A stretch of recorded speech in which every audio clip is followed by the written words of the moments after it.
Hello viewers, welcome to our program on Immigration in You. I'm your immigration attorney Michael Fulwani, and once again we have with us my partner David Nachman. David, welcome. Hi Michael, nice to be with you, of course. Always. And today is a very interesting subject. And let me give you a little bit of a background of history. Many years ago when I just started practice, people used to come in, just get married, and they just get a green card based on marriage to a US citizen, or even a green card holder, because the visa numbers were available for the second preference category at that point. So this was very common. It was so simple. It was so easy. And I know, obviously, there was a lot of fraud. People were paying money to somebody to go get a... One of the cases that, before I go into this, you probably will get a shock. There was a woman who had an American citizen, a marriage certificate. So she will take the money, and from the marriage certificate, she will white out, because whiteouts were there even at that time, white out the name of the husband and put another name, the new client that she has, and submit, and submit, and submit, and submit. 65 cases. 65 people get green cards on that basis, and somehow Immigration Service, not today's a database is so much they put up, everything is on the table. Somehow some complaint were there, and then they investigated and then arrested and the prosecution. That's really big love.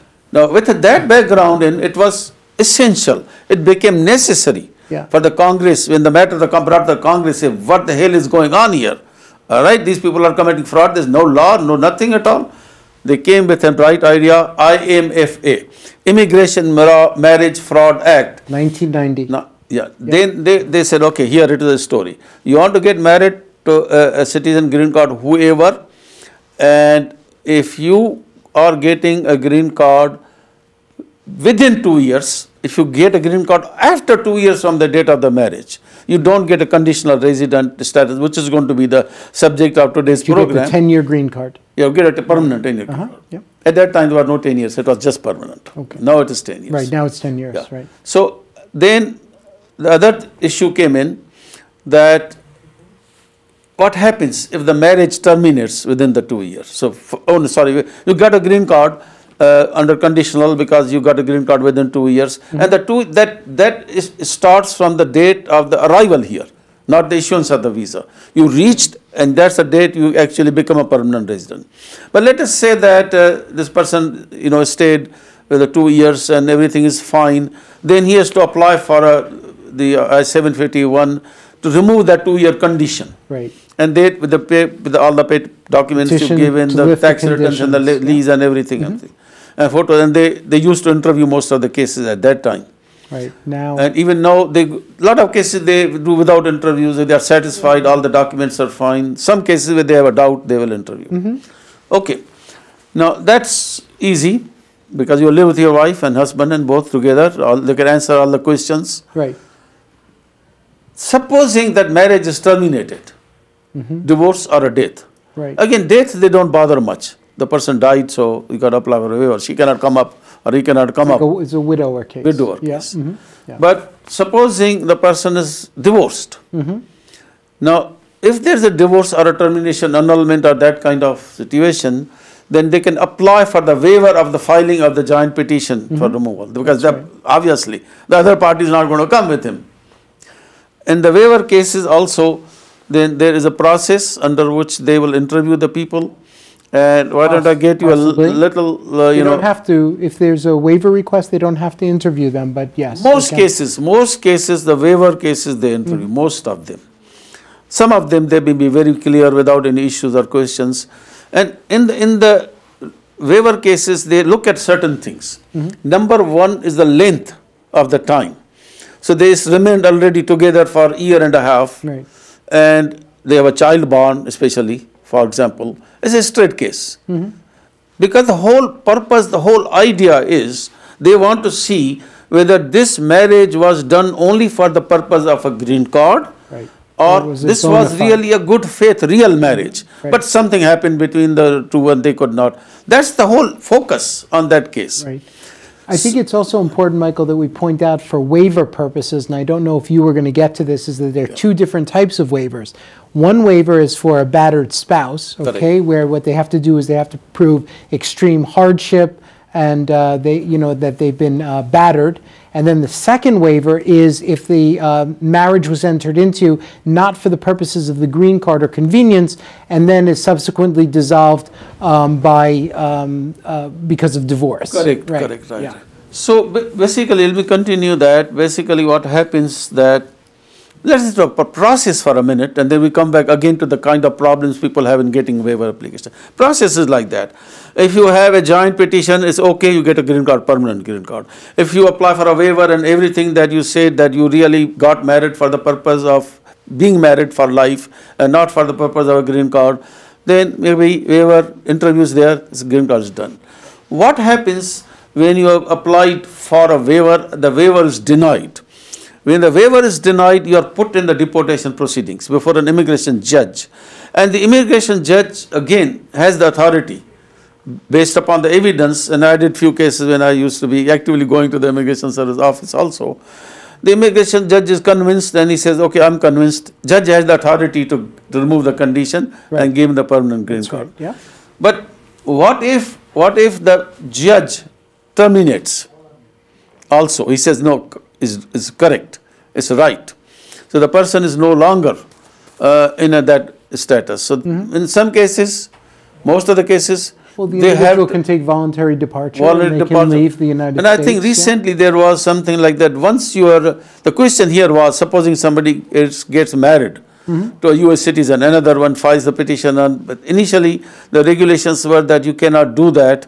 But then now there was a change, I remember, that has taken place, that if it was not a fraud, denial was not based upon the fraud merely because there was not insufficient evidence to satisfy, and he is no longer in the CR1 status, then if he gets married to a US citizen and apply, the adjustment can be done because he is no longer in the CR1 status. Right. So this is some new change that has taken place. But you are always to look at these cases case by case basis. Of course. Now, when a person comes to me and says, I want to apply for a waiver, first of all, I have to see whether really he got married, because then the person was it a went marriage for convenience, or was it truly a bona fide marriage? A person marriage? went to Bronx, or somebody found a person, lady gave $5,000. Not that all marriages in the Bronx are fraud, it's called a paper marriage. They never really, it was only on paper. Marriage for convenience. Convenience. Yeah.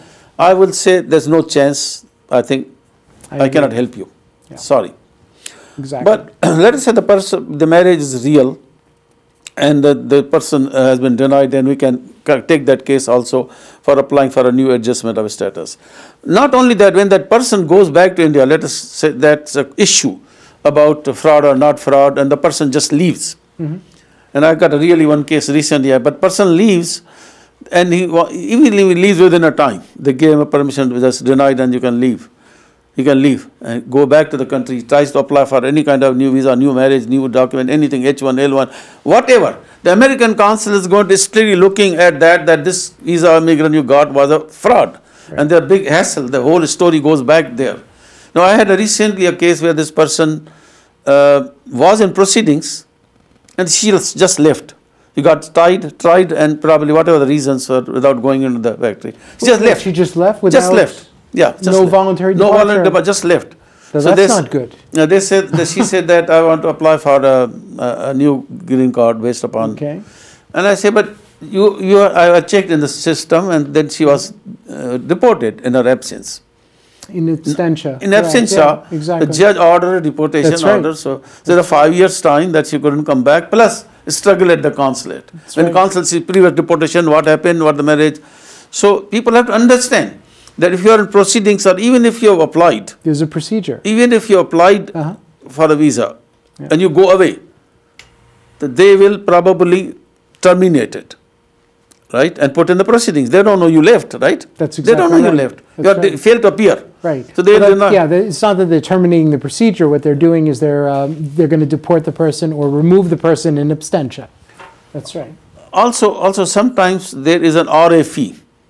That case that you filed 750, they said, oh, you submit your divorce document or whatever. The law says that you can apply for a waivers provided you have already divorced, because divorce has to be submitted. And some cases the divorce is going on, you can submit the copy of the complaint that is pending in the court, to and all that. some additional time. And it's not granted, but at the time of interview they say, okay, give us the proof that the marriage is terminated. Right.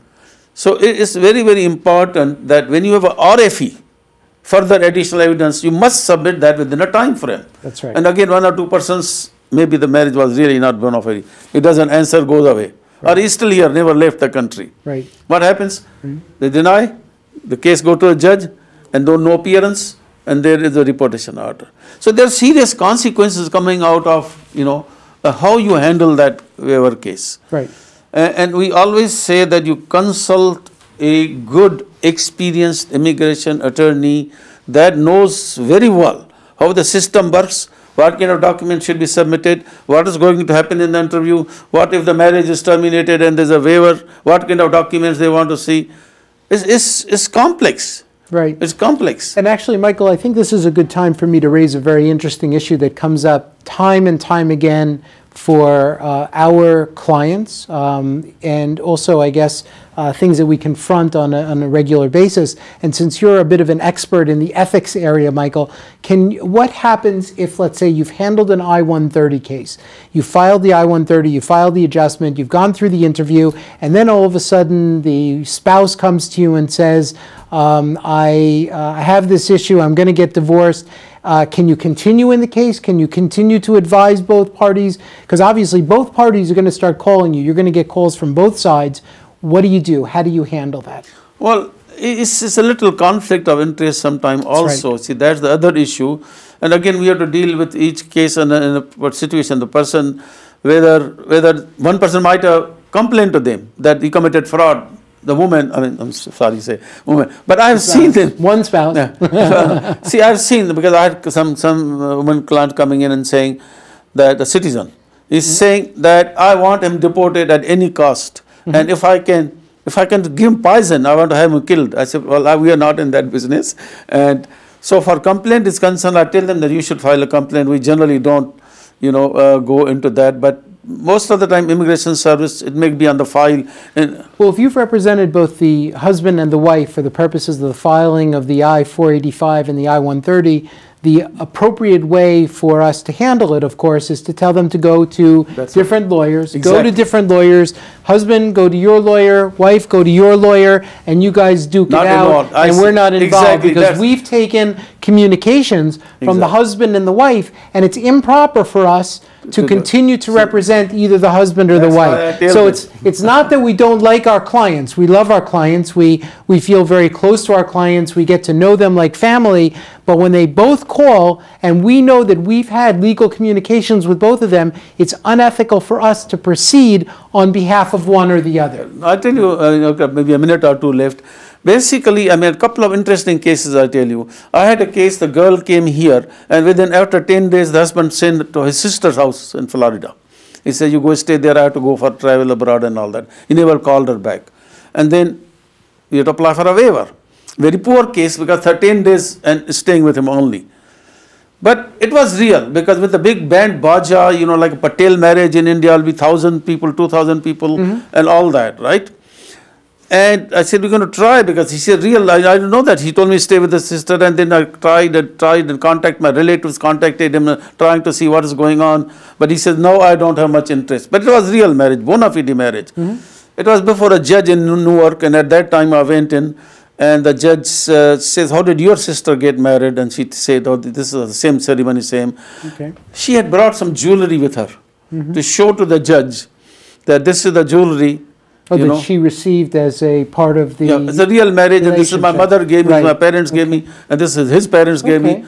The judge said, my God, how could you in Newark, you are bringing so much jewelry, gold. You shouldn't be doing that. And then the judge talked to me, and I said, the real marriage, judge, I gave him that time the video, VHS. So if you want to take a look as to how the marriage is done in India. So then he went in with his wife, he must have watched the movie. So that was evidence of the bona fides of the marital So then he came next, after 3 days or 4 days when the date was there, he told the trial attorney, what is going on? I saw the video, the real marriage, the jewelry, no fraud woman brings the jewelry and shows what happened. He says, sir, I don't want to say anything, you make a decision. So he kind of stayed quiet. He said, well, you make a decision, and she got a green card. Right, good. So I'm saying these are the instances that we have seen. Right, but it's judged on a case-by-case basis, like Exactly. you properly point out, and this is something that is purely discretionary. Also another case, actually, the boy came in here and he stayed with the girls and parents' house, and they kept on abusing him, and they, for fighting, and they basically not giving him a proper food. Whatever the reasons were, you're not working, you're silly, sitting all the day. And the poor guy was trying to find a job. You don't even speak good English. He just came from a small town in Gujarat. You got a daughter married to him, right? So he came in and he mistreated him for 3-4 months and kicked him out. Right, right. So there was, I can say that you can say the victim of a crime in a way, but there's no documentation, because we go under that thing. Then you have a police report, some psychologist report. Right, you're talking about the U visa. Then you have to have no, but at that time police there were no U report. visas. At that time there were no U visas. But there was evidence, and he brought some relatives and friends and all that. And based upon that, also the judge granted him. I think I can probably stay more time, another 1 hour, tell all the stories, but we are running out of the time. This is a great area for war stories. Right? Thank you very much, David, for coming on the program. No problem at all, Michael. Always my pleasure. Of you Thanks for having me. for watching the program. We'll tell you more and more stories like that in the future, and goodbye.